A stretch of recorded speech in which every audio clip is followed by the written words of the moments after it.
Yesterday, I attended a ceremony at the Babylonian Center at Oyoda. Every year, they commemorate the slayings of Hawogei HaMalchut, those people, those innocent Jews who were killed for no other reason than being Jewish. We grieved with the families. Some of them are with us here today. Some of their relatives have just disappeared. We have no trace, and we don't know what happened to them. In order for us to understand the story of the archives and why are we making such a fuss about it, we need to have a little bit of a background, some historical background about this incredible, glorious Iraqi Jewish community. My ancestors were brought to this part of the world as captives to the Babylonian king Nebuchadnezzar, exactly 2,600 years ago. Since then, an unbroken chain of Jews lived there and established the longest continuous diaspora in the history of mankind. They were guided by prophets, wrote the Talmud, set up the prototype of the European universities in Surah and Pompadita, and generally shaped civilization as we know it today. In the first half of the 20th century, close to 150,000 Jews contributed enormously to the good governance and welfare of the newly formed Kingdom of Iraq. Yet by the time I was born in 1955, the backbone of this glorious community was broken. The rise of Nazism, Arab nationalism, and the establishment of the State of Israel dug the nail of death in the coffin of this community.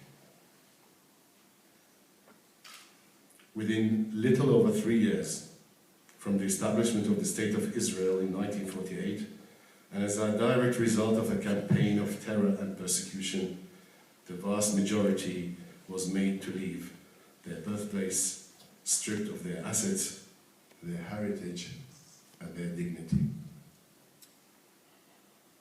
When I was 8 years old, I remember queuing with my parents in the heat of Baghdad's summer day in order for me to know firsthand that from that day on, Jews were going to be treated differently. We queued to swap our national ID with a different one, a yellow one, a bright yellow one just exclusively for Jews. So from that day in 1963 onwards, that yellow bright ID had to be shown everywhere. Telephones were taken out of the houses. Properties were not allowed to be sold and bought. People could not even take from their own bank accounts unless it's approved and only a limited amount. By 1967, when the war came on, things became much worse. People were disappearing from the streets. And in January 1969, 26th of January, I woke up. I was 14 years old. And I woke up with my sisters ready to go to school when we heard an announcement that today was a national holiday, that everybody is off. No schools, no work, just a celebration. And I recall how happy we were to skip school. But the announcement that came later told us that the reason for that holiday was that the authorities have caught aspiring. They have caught them, they have tried them, everybody's confessed, convicted, judged, and executed, and that their bodies were hanging from Saht al-Tahrir, the public square of Baghdad, and would the Iraqi, great people of Iraq, come and dance under the bodies. And that they did.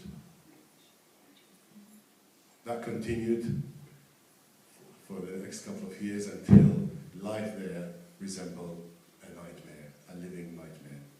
And so my father in 1971, in August 1971, announced one day that we have 2 hours to say goodbye to our life in Baghdad, to our home, to everything that's in it.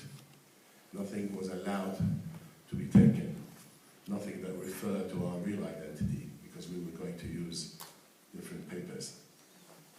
And I remember that I had to choose only one thing to take with me. Would it be my stamp collection? Would it be my keyring? Would it be my prize books? And I remember then really could not choose. I decided to take absolutely none of those. And so that's really the background. We left home at that time. We left our identity cards at home. More importantly, we left our identity as well. Like every immigrant, we started a new life. And in November 2013, about less than 2 months ago, I was invited to attend a conference in Washington. And as a by the way, as a treat, we were going to be taken to NARA, the National Archives of the United States, where the story that Harold Sewing Agent told us was exhibiting a tiny sample of that collection. There were going to be 24 items exhibited out of tens of thousands and 2,700 documents. And as I go inside there, I see one of the exhibitions. I need help here.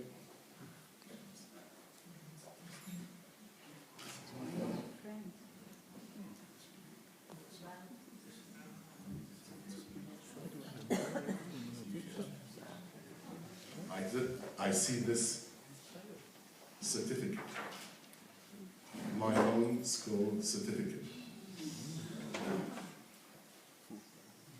Now, Harold talks about miracles. You can call it incredible coincidence if you're not inclined to call this miracle.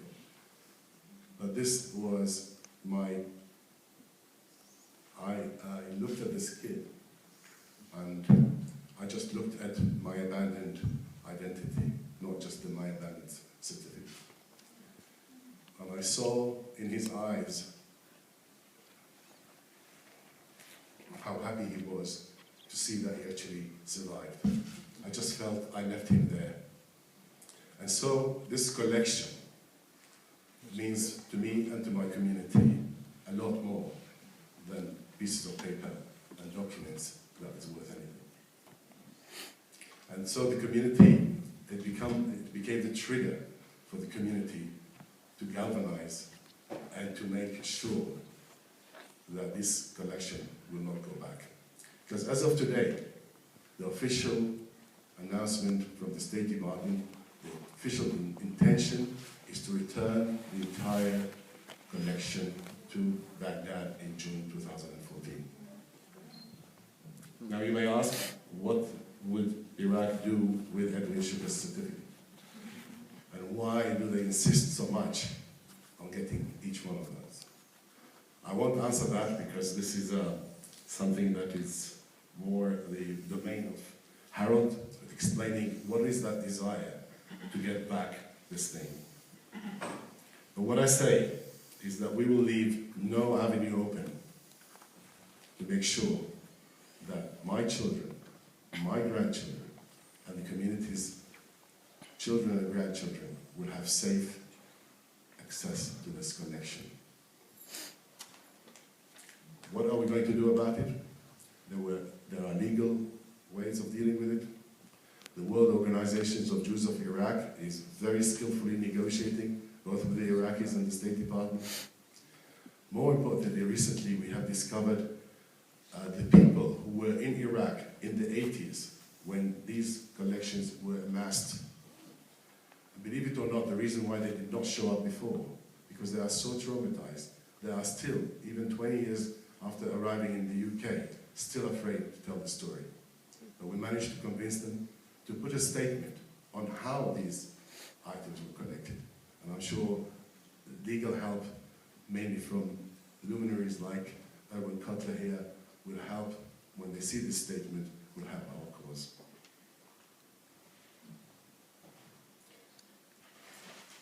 what are these collections are, what are these tens of thousands of documents are.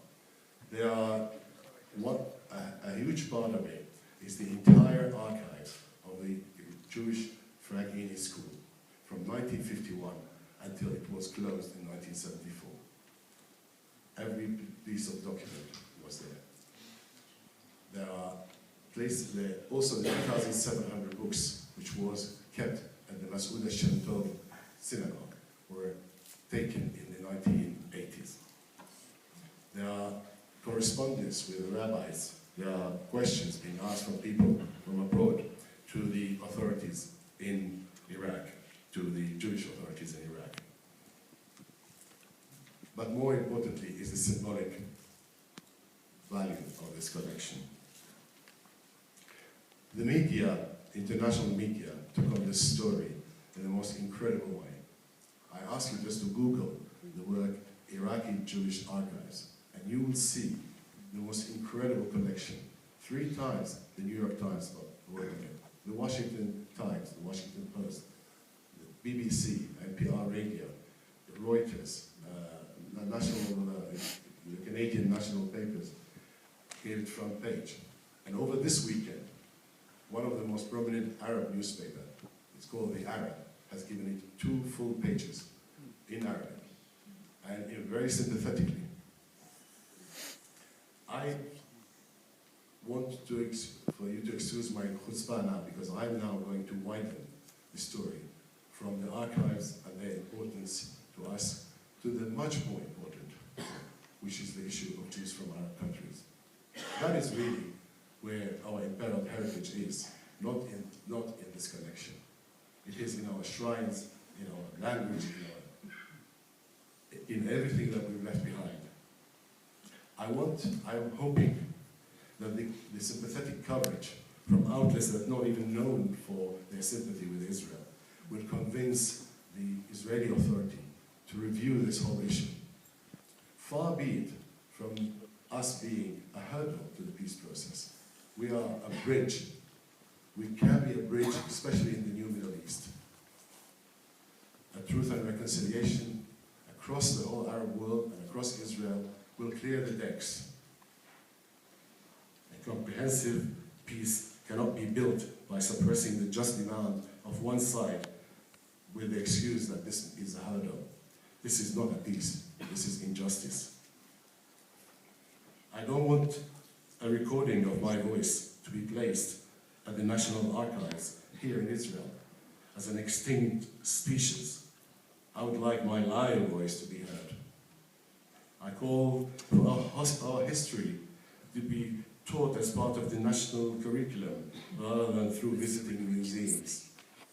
I want to be restored. I want the story of my people to be restored at the heart of the Middle East history, the Jewish and the Arab one.